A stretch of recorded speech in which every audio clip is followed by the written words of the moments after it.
Great job on the presentation. And our next senior is Blaire McLarry. Now, Blaire is involved in choir, theater, NHS, and D groups, and she's undecided in her college and her major. Now, Blaire will discuss aphantasia, a mysterious condition that many people don't even know that they have. So, please welcome Blaire McLarry.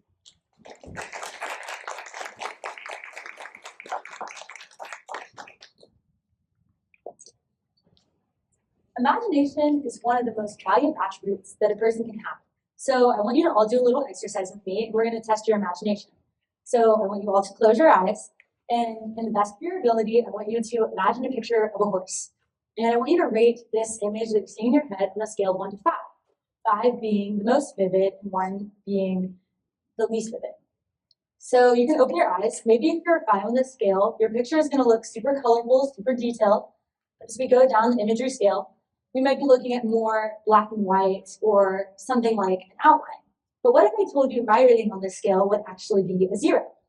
And this is because I have a condition called aphantasia, whenever you have aphantasia, you're unable to imagine anything at all. That means no family members, no words, nothing in your head.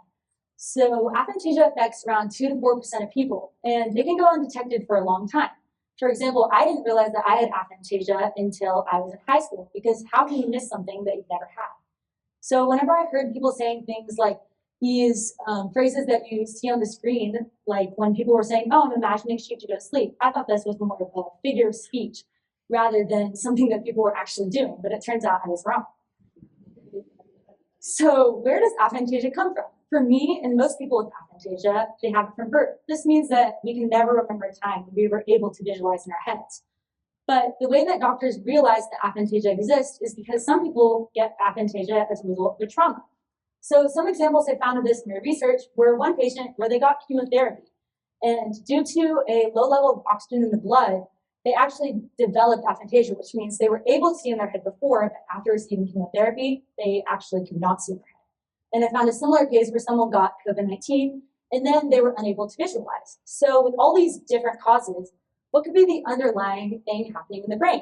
Well, doctors tried to figure this out by doing brain scans, and they realized that whenever someone without aphantasia tried to imagine something, the visual cortex in their brain would light up. But when someone with aphantasia did the same thing, it actually would not light up in the same way. So that provides physical evidence for the condition. So how does aphantasia affect someone? It affects someone in a lot of ways in their day-to-day life. Some ways that I've seen as a student are maybe when a coach tells you to envision making a shot before executing it, or a teacher may use a visual strategy to help you remember something for a test. A way that it affects everyone with aphantasia is the way that you remember things. So while people without aphantasia would remember things maybe more as a video, be able to see those details visually, someone with aphantasia has to come up with other strategies to remember things. So they may remember things more with facts or other ways to remember those details. But what's most interesting to me is the way that aphantasia affects dreaming.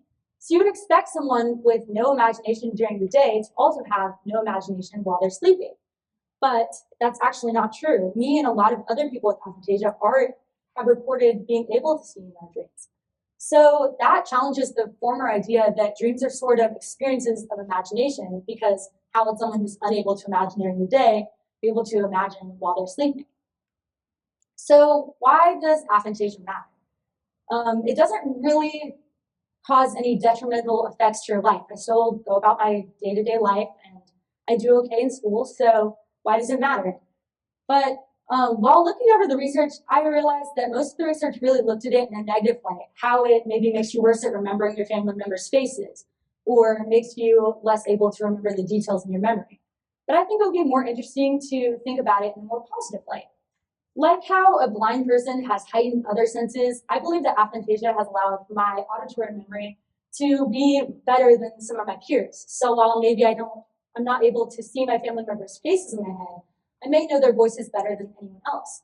And I think aphantasia is just a great reminder that everyone's mind is taking in the world a little bit differently. While everyone's heart is beating the same, mostly, and everyone's elbow is bending the same,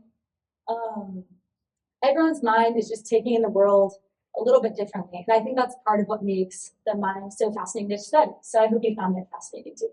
Thank you.